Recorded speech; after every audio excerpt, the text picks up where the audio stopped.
Good day, everyone out there. This is your brother Jamala, also known as Brother Soldier 4D. Today, I wanted to bring to you one of about four topics that's been pressed on me to share because of the type of things that's going on in the USA with the judicial system, and it seems like people are not content or not satisfied with the uh, way judgments are rendered, especially when race is involved, racial tensions are involved. And we know that's a very touchy area. It doesn't matter. It's a very touchy area.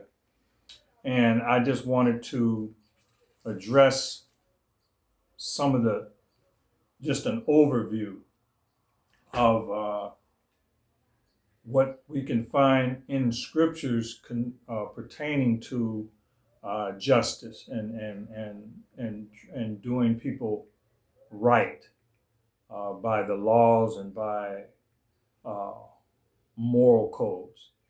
So this is not a detailed type of topic, but it's just an overview.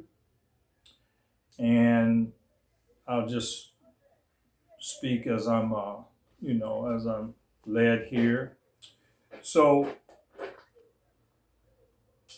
in the topic will be titled "Blood on Your Hands." Now, there's in very many scriptures it talks about hands that shed innocent blood.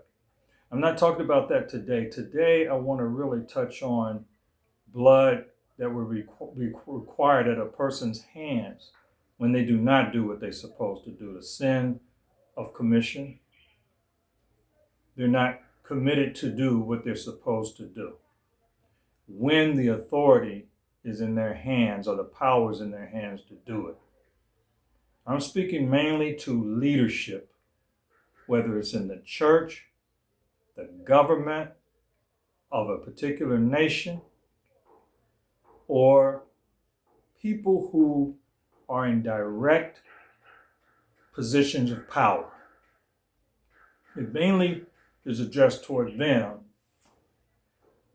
for the benefit and the sake of the powerless and those that do not have much of a voice in these kind of matters, even though it's said that they have a voice. So I want to go from the 33rd chapter of the book of Ezekiel, and it talks about a watchman that's set before the people. And the watchman usually in scriptures is pertaining to a child or a believer of the faith. And the wicked things that men do, the evil that men do, the evil that mankind does and that's committed to. Even, and we're not talking about just the evil in the streets and breaking the laws. We're talking about the wickedness and the evil that men do who are supposed to be administrators of law and justice and humanity and equality. They're supposed to be the enforcers or the judges of such laws. This message is to you.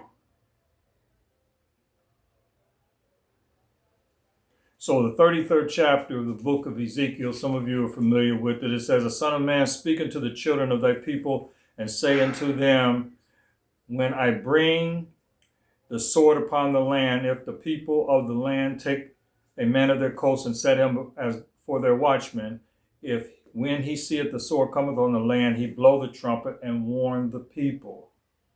And whenever or whosoever heareth the sound of the trumpet and taketh not warning, if the sword come and take him away, his blood will be upon his own head." Fair enough.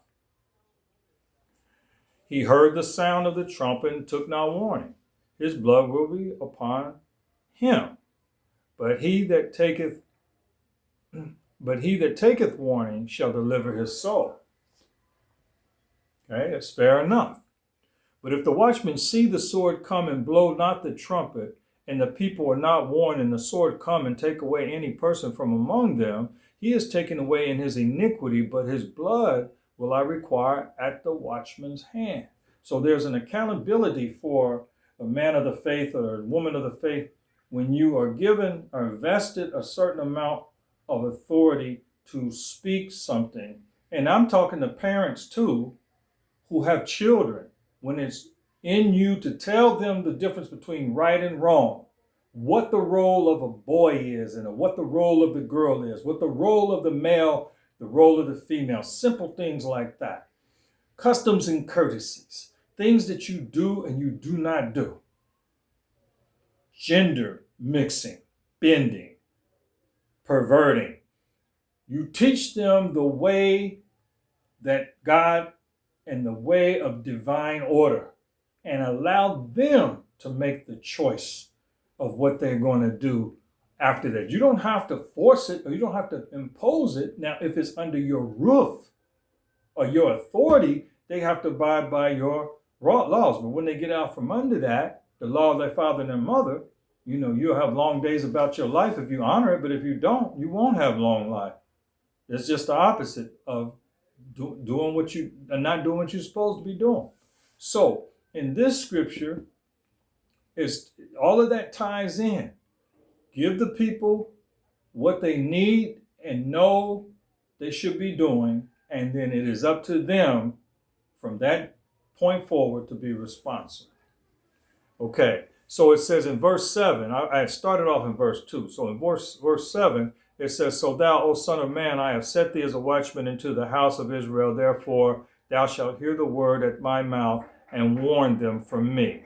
When I say unto the wicked, O wicked man, thou shalt surely die, if thou dost not speak to warn the wicked from his way, that wicked man shall die in his iniquity, but his blood will be required at your hand.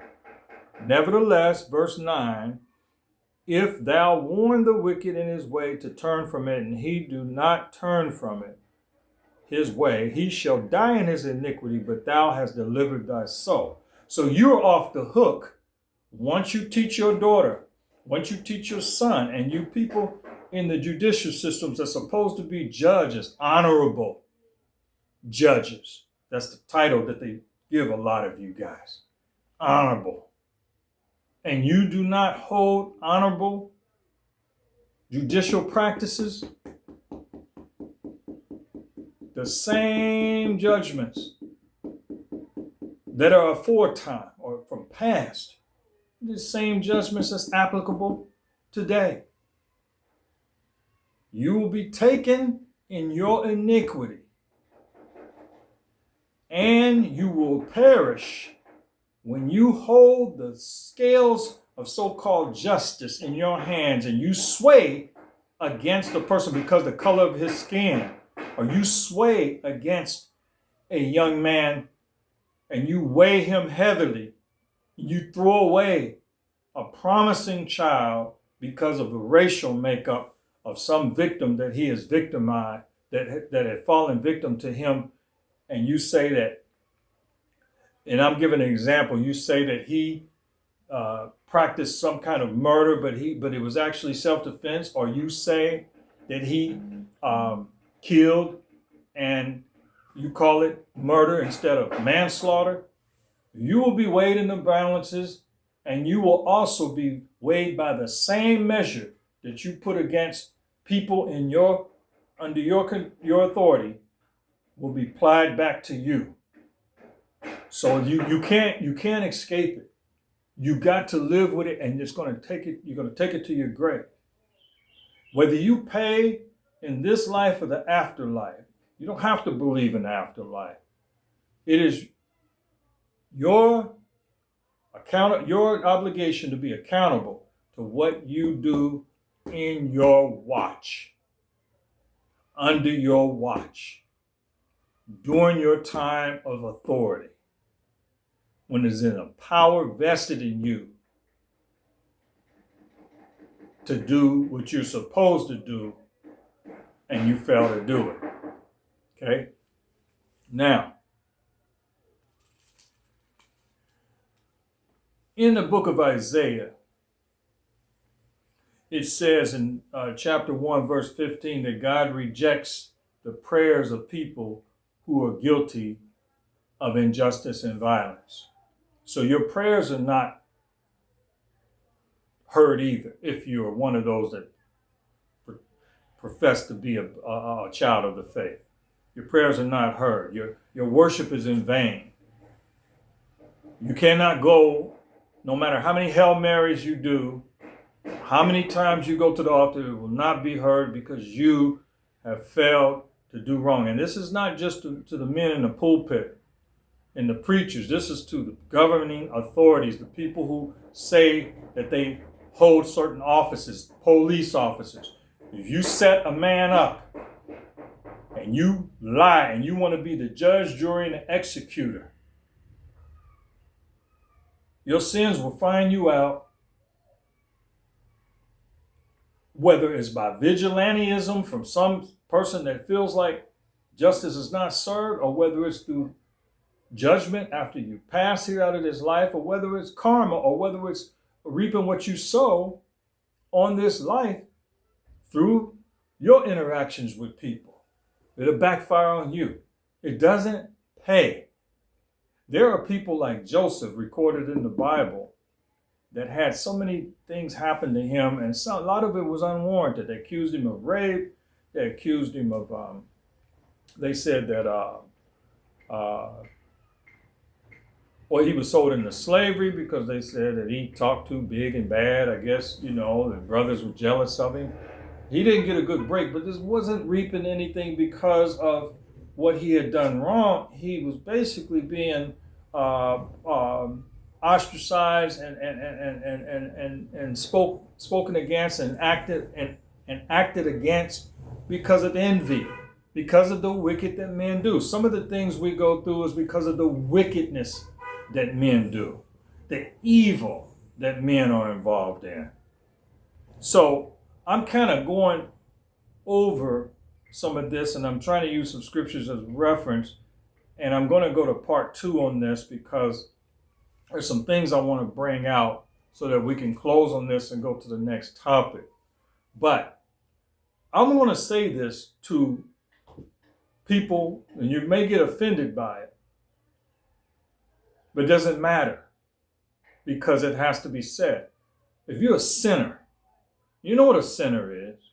If you're a sinner, or if you're a person that's a non-believer, but that doesn't want to have anything to do with God or acknowledge God, okay. It is a duty for people that love you, people that are concerned to warn you, and people that may not even know you to love you any kind of way. They may be their duty to warn you, not to try to push anything on you, but to warn you about the error of your way. And we get those kind of people in our lives all the time. Don't get involved with the wrong crowd. Don't get involved with drugs. Don't get involved with excessive alcohol. Don't get involved with corrupt people. All of these things are part of life.